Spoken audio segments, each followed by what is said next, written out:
নাই যে বস্তুটা আমরা আপনি ভক্ষণ করি না, নিয়ামত নেই না। এত কিছু নিয়ামত দেওয়ার পর আল্লাহ তাআলা তারপরে অন্য আয়াতের মধ্যে আল্লাহ তাআলা বলতেছে, ও পৃথিবীর মানুষ,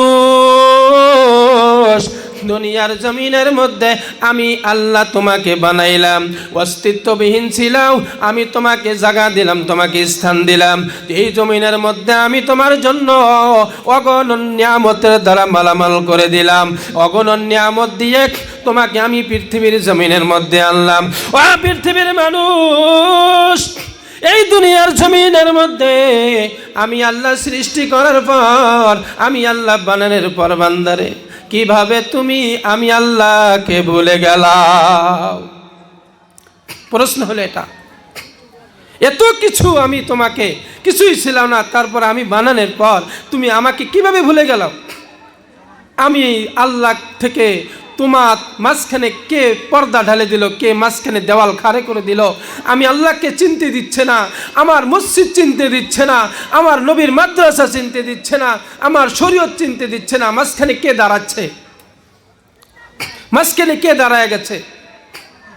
আল্লাহ তাআলা কোরআনে বলে, ইয়া আইয়ুহাল ইনসানু মা গররাকা বিরব্বিকাল কারীম।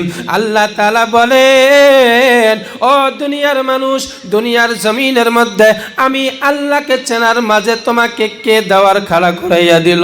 আমি আল্লাহকে চেনার মাঝে কে পর্দা বাহিন করে দিল, পর্দা টানাইয়া দিল? এই পৃথিবীর জমিনের মধ্যে আমি আল্লাহর ঘর মসজিদ ধরতে গেলে কে তোমাকে বাধা দিয়ে দিল, মসজিদ ধরতে পারবে না? আমি আল্লাহকে চিনবা না, আমি নবীর মাদ্রাসার সাথে তোমার সম্পর্ক জানি না থাকে, কে মাঝখানে দেওয়াল খাড়া করাইয়া দিল? হালাকি আমি আল্লাহ এত সুন্দরভাবে তোমাকে আমি বানাইলাম। ফি আইয়ি সূরাতিম মা শাআ রাক্কাবাক। চেহারার দিকে একটু তাকায়া দেখো, তোমার চেহারা কত সুন্দর, আমি আল্লাহ তো তোমার বানাইয়া দিলাম, তথাপি আমি আল্লাহকে কেমন ভাবে ভুলে গেলাও? কি কারণে তুমি ভুললাও? কি কারণে আমি আল্লাহ থেকে তুমি দূরে সরে গেলাও? আমি তো চাই না তোমাকে জাহান্নামে দেই, আমি তো তোমাকে জান্নাতের জন্য বানাইছি। তুমি কেন জাহান্নামের রাস্তাতে উঠছো? কেন তুমি জাহান্নামের রাস্তার মধ্যে চলতেছো? বান্দা, আমি তো তোকে জান্নাতে দেওয়ার জন্যই বানাইছি। মহতরম দোস্ত বুজুর্গ, আমাকে আপনাকে কে ভুলাই দিতেছে আল্লাহ থেকে? পৃথিবীর জমিনের মধ্যে যদি কোনো কুকুর বা কোনো অন্য মাখলুক যদি তার মালিকের খায়, মালিকের পেন্দে, মালিকের কথা মোতাবেক চলায়, মালিক যেভাবে চলায় সেইভাবে সেই কুকুর এবং অন্য মাখলুক চলার চেষ্টা করে। আল্লাহ তাআলা আপনাকে আমাকে এই দুনিয়ার জমিনে এত কিছু দেওয়ার পর আমি আল্লাহকে কিভাবে ভুলিয়া যায়? একটা কুকুর তো মালিককে ভোলে না, একটা কুকুর আল্লাহকে ভুলে যায় না।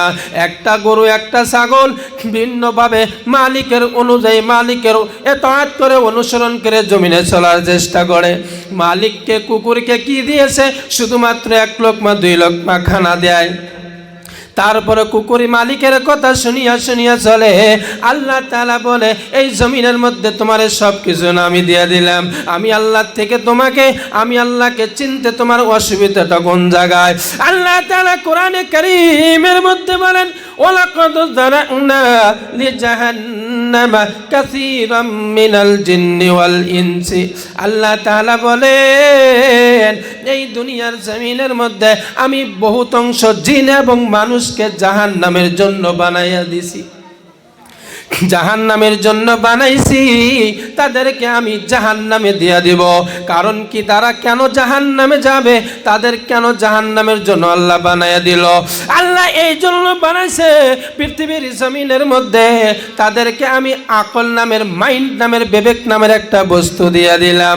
তারা বিবেক দিয়া, মাইন্ড দিয়া বোঝার চেষ্টা করলো না। লাহুম কুলুবুন লা ইয়াফকাহুনা বিহা ওয়া লাহুম আ'য়ুনুন লা ইউবসিরুনা বিহা ওয়ালাহুম আযানুন লা ইয়াসমাউনা বিহা। তাদেরকে আমি চক্ষু দিলাম, চক্ষু দিয়ে দেখার চেষ্টা করলো না। তাদেরকে আমি কর্ণ দিলাম, কান দিলাম, কান দিয়ে তারা শোনার চেষ্টা করলো না। আল্লাহ তাআলা বলেন, এরা হইল উলাইকা কাল আনআম, এরা হইল চতুষ্পাদ জন্তুর মতো। যারা কান হাত পা সব আল্লাহ দিয়েছে, দেওয়ার পরও তারা বিবেক দিয়ে বোঝার চেষ্টা করলো না। কুকুরও বোঝে, কুকুরও খায়, কুকুরও চলে, কুকুরও ঘুমাসে, সব কিছু। আমিও খাই, আমিও ঘুমাসি, আমিও চলি, আমিও সন্তান জন্ম দেই, আমার মা বোনরা সন্তান জন্ম দেয়, কুকুরও সন্তান জন্ম দেয়। ব্যাট পার্থক্য কোন জায়গায়? পার্থক্য কোন জায়গায়?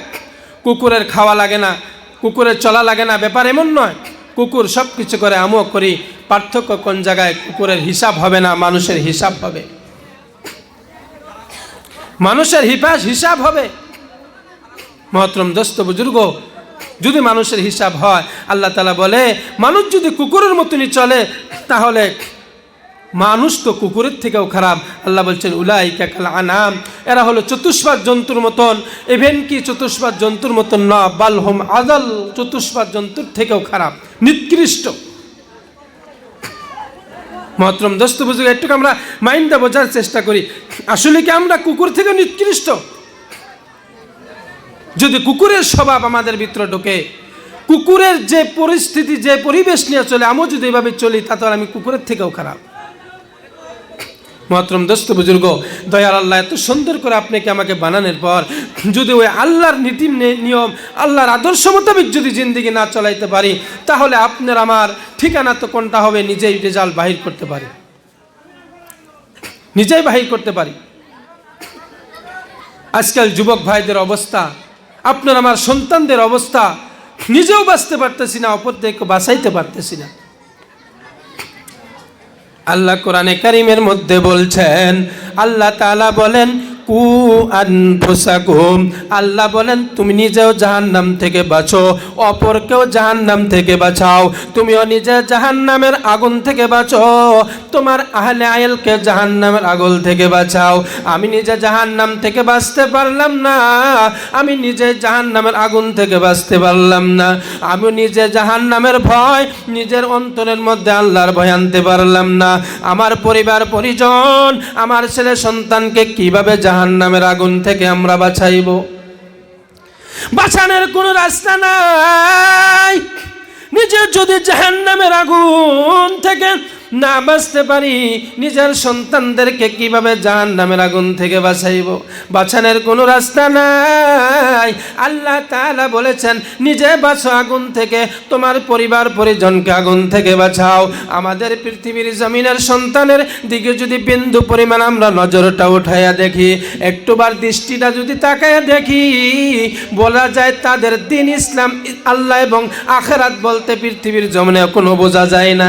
সন্তানরা কোন রাস্তায় চললো, সন্তানরা কোন রাস্তায় যাচ্ছে রে আমার মুরব্বী, ও আমার পর্দানিশীন মা, ও আমার মুরব্বী বাবাজিরা, একটুবার চিন্তা করে দেখেন আপনার আমার সন্তানের রাস্তা কোনটা?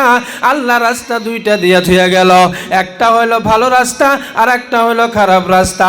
ভালো রাস্তায় যদি নিতে চাও, ভালো রাস্তায় যদি চলতে চাও, তাহলে সাহাবীওয়ালা জিন্দেগি তোমার জীবনের মধ্যে আনতে হইব। যদি তুমি জান্নাতের রাস্তায় চলো, তাহলে সাহাবাদের যে জিন্দেগি চলছে, সাহাবায়ে কেরামের মধ্যে যে আদর্শ ছিল, সাহাবায়ে কেরামের মধ্যে যে তরজ তরিকা নীতিমালা ছিল, ওইভাবে তোমার জীবন চালাইতে হবে। আর যদি তুমি শয়তানের তরিকার চলতে চাও, শয়তানি রাস্তায় চলতে চাও, জাহান্নামের রাস্তায় যদি চলতে চাও, তাহলে তোমার আমার ছেলে সন্তান যেই রাস্তায় চলছে, ওটাই হলো জাহান্নামের রাস্তা। আমার আপনার সন্তান যে রাস্তায় চলেছে, ও মুরব্বী বাবাজিরা, এর পরের জেনারেশনের সন্তানের মধ্যে ঈমান থাকবে না, দিন থাকবে না, ধর্ম থাকবে না, আল্লাহ বলতে কেউ স্বীকার করবে না, আখিরাতের কোনো পরিচয় দিবে না, আখিরাত বলতে তাদের অন্তর মন মানসিকতা থাকবে না। অনুরোধ করি বাবাজিরা, নিজেও জাহান্নাম থেকে বাঁচতে হবে, সন্তানদেরকেও বাঁচাইতে হইব। সন্তানরা যে রাস্তা নিয়েছে একদম ভয়ানক জাহান্নামের রাস্তা বাবা। সন্তানকে ভালো করার জন্য, সন্তানকে জান্নাতের রাস্তায় নেওয়ার জন্য পৃথিবীর জমিনের মধ্যে যদি কাম করে আছে আমাদের হক্কানি উলামায়ে কেরাম, কি সুন্দর রাস্তা তারা দেখাইয়া দেখাইয়া মানুষকে আহ্বান করে, আসো আসো আসো, জাহান্নামের রাস্তা থেকে জান্নাতের রাস্তায় আসো। এই যে মাদ্রাসা দেখেন, এটা তো একটা ফ্যাক্টরি। নিজের সন্তানদেরকে এখানে ভালো বানানোর জায়গা। নিজের সন্তানরা বিড়ি খাবে না, সিগারেট খাবে না, ড্যান্ড্রেট খাবে না, নিজের সন্তানরা খারাপ হবে না, নিজের সন্তানের চরিত্র ভালো হবে, চরিত্রবিহীন হবে না। এই জন্য তো আজকের এই মাদ্রাসাগুলোর মধ্যে মাদ্রাসা শিক্ষা হয়। আজকে আসতিকালা দেখলাম একজন আমার বাইক সিগন্যাল দিছে, দাঁড়াও দাঁড়াও দাঁড়াও। আমি চেষ্টা করে দেখলাম, চিন্তা করে দেখলাম, সেই যুবকটা মদ খাইয়া আমার গাড়ির সামনে হেলোডোলো করে। ও যুবক, ও মুরব্বী সমাজ, আপনার আমার সন্তান তো ওই রাস্তায় যাচ্ছে, নিজের ঈমান নামের খবর নাই, নিজের জীবন যৌবনের চিন্তা নাই, ভবিষ্যতের চিন্তা নাই। আপনার সন্তান, আমাদের সন্তান যদি এইভাবে রেখে দেয়, তাহলে আমার সন্তান, আপনার সন্তান আমাকে জাহান্নামে নিয়ে যাবে। এতটুকু আমাদের জাহান্নামের জন্য কাফি, যথেষ্ট। কোন রাস্তায় ছেড়ে দিলাম সন্তানদেরকে, একটুবার ভাবছি না আমরা, একটুবার চিন্তাও করছি না। হায় হায় আফসোস। আমি নামাজ পড়তেছি, রোজা রাখি, আমি তসবিহ পড়ি, তাহলিল পড়ি, আমি সাদকা করি, দান করি, আমার সন্তান কোন জায়গায় আছে, আমার ছেলে পেলে মাসে মাসে টাকা পাঠাইয়া দেয়, অ্যাকাউন্ট গরম, আমি সন্তানকে কিছুই বলি না। কিন্তু আপনার ওই সন্তানের টাকা ভক্ষণ করেছেন তো না, এটা জাহান্নামের আগুন ভক্ষণ করতেছেন। ও মুরব্বী সমাজ, আজকের এই মাদ্রাসা, এই যে ধর্ম জলসা যে হচ্ছে, ধর্মীয় জলসা হচ্ছে, একটা মাদ্রাসার মেসপালা, হুসানিয়া মাদ্রাসা মেসপালার আয়োজিত ধর্মসভা, আর ব্যাকগ্রাউন্ডে আর পিছনে মাদ্রাসা আছে। এই মাদ্রাসা একটা ফ্যাক্টরি, সুন্দর ফ্যাক্টরি। এখানে সন্তানরা আসে লেখাপড়া করে, এখানে সন্তানরা আসে তারা আখেরাত চিনে, আল্লাহকে চিনে, আল্লাহর রাসূলকে চিনে, নিজের বাপ মায়ের সম্মান করা চিনে, নিজের পরিবার পরিজন, নিজের বাপ মায়ের সাথে, মুরব্বীর সাথে কি ব্যবহার সেটা এখানে শেখে। এখানে যদি সন্তান কেউ লেখাপড়া করে, ওই সন্তান কোনোদিন চরিত্রবিহীন হবে না, ওই সন্তান কোনোদিন আখেরাত বলবে না, ওই সন্তানের আল্লাহ তাআলা উঁচু মাকাম দেবে, বহুত বড় দামি মর্তবা বানাইবে। কিন্তু আজকাল আমরা এই জায়গাতে নিজের সন্তানকে পড়ানোর জন্য বিন্দু পরিমাণ ভাবি না। মাদ্রাসা তো তারাই পড়াইবে যাদের টাকা নাই, পয়সা নাই, কোয়ালিফিকেশন নাই, যাদের সন্তান এখানে পড়ে তাদের ঘর বাড়ি নাই, টাকা পয়সা নাই, গরিব নিরহ মানুষ। ও বাবাজি, আমার মুরব্বী, না না, আমি তো চাই আপনার সন্তান হাফিজ কোরআন, ডাক্তার, ইঞ্জিনিয়ার হবে গো। আমি তো চাই আপনার সন্তান হাফিজ হয়ে প্রফেসর হবে, আমি চাই আপনার সন্তান ডাক্তার হবে, ইঞ্জিনিয়ার হবে, আপনার সন্তান এসপি হবে, ডিসি হবে, আইএএস অফিসার হইব, হাফিজ কোরআন হইব। কত বড় সুনাম, বড় ভাগ্যবান। যেদিন আপনি মারা যাইবেন, দুনিয়ার জমিন থেকে চলে যাইবেন বাবা, ওই দিন আপনাকে বাহিরের থেকে ভাড়া করে ইমাম মানে আপনার জানাজা পড়া লাগবে না, ভাড়া হিসাবে নিয়ে আসতে হয়। বহুত আমরাও যাই ভাড়া হিসাবে। মহতরম দোস্ত বুজুর্গ, একটু চিন্তা করি আমরা অন্তরে, আমাকে যদি আপনি ভাড়া হিসেবে নিয়ে যদি যান যে হুজুর জানাজাটা পড়ায় দেন, আমি 1 লাখ টাকার হিসাবে ব্যস্ত ছিলাম, হঠাৎ ফোন এসে হুজুর আমার আব্বার জানাজাটা পড়ায় দেন, জানাজার মধ্যে তকবির দিতেছি আর 1 লাখ টাকার হিসাব কিতাব আমার জেহেনের মধ্যে আছে, বলেন তো ওই জানাজা ওইটুক আল্লাহর কাছে কি হতে পারে? মহতরম দোস্ত বুজুর্গ, এখন আমরা একটু চিন্তা করি, নিজের সন্তানটাকে একটু আখেরাতের মুখী বানাই, নিজের সন্তানটাকে জাহান্নাম থেকে বাঁচানোর চেষ্টা করি, তাছাড়া বাঁচার কোনো রাস্তা নেই। বাঁচবো না, আমরা বাঁচবো না। এই সন্তান আপনার আমার পেটের মধ্যে পাড়া দিয়ে আপনি সহ আমাকে দুইজনই জাহান্নামের পথিক বানাবে। বলবে আল্লাহ আমাকে দুনিয়া যে পরিমাণ কষ্ট করে, আব্বা মেহনত করে আমাকে ডক্টর বানাইছে, তার বিন্দু পরিমাণ চেষ্টা যদি করতো আমি হাফিজে কোরআন হতাম, আজকে আমি ডাক্তার হয়ে খাড়া থেকে মুততাম না, আমি ডাক্তার হয়ে সুদ খাতাম না, ঘুষ খাতাম না, জেনা করতাম না, আমি ডাক্তার হয়ে মানুষের পয়সা মেরে খাতাম না, মানুষকে আমি ধোঁকা দিতাম না, মানুষের ক্ষতি করতাম না। এই আব্বাই তো আমাকে হাফিজ থেকে বঞ্চিত করেছে। একটুবার আপনার সন্তানকে মাথায় পাগড়ি, হাফিজ এবং টুপিটা উঠাইয়া দেন, তারপরে আপনি নিয়ে যান ডাক্তার, ইঞ্জিনিয়ার বানান, পৃথিবীর জমিনে চমকে যাবে, মরে যাবেন আপনি। আপনার জানাজার নামাজে দাঁড়ায়া ভাঙ্গা গলা দিয়ে আল্লাহু আকবার ভাঙ্গা গলাতে তাকবীর পড়বে, আল্লাহর আরশ কেঁপে যাবে। আল্লাহ বলবে ফেরেশতা কি হয়েছে? ফেরেশতা বলবে আল্লাহ আপনি তো ভালো জানেন কি হয়েছে। তখন বলবে যে আল্লাহ আপনি অমুক বান্দা মারা গিয়েছে, তার সন্তান জানাজা পড়তে পারছে না, তাকবীর দিতে পারছে না। আল্লাহ বলে তাহলে এই সন্তান মায়া মমতা মোহাব্বত কষ্ট নিয়ে বাবার জানাজা পড়তেছে, কমপ্লিট হওয়ার আগেই আমি তার বাবার মাগফিরাত করে দিলাম। সুবহানাল্লাহ। কই গেল আদর্শ বাবা? নাই নাই, পৃথিবীর জমিনে নাই, এমন সন্তান পৃথিবীর জমিনে পাওয়া যায় না। ওই জন্য অনুরোধ করি বাবা, ওই জন্য আপনাদের কাছে আবদার রাখি, আপনারা এই মাদ্রাসাতে নিজের সন্তানকে এখানে পড়াইবেন, হাফিজ বানাইবেন কমসে কম, তারপরে আপনি নিয়ে ডাক্তার ইঞ্জিনিয়ার পড়ান, কোনো বাধা নাই, কোনো বাধা নাই। একদিন আপনার সন্তান ধরা দিবে।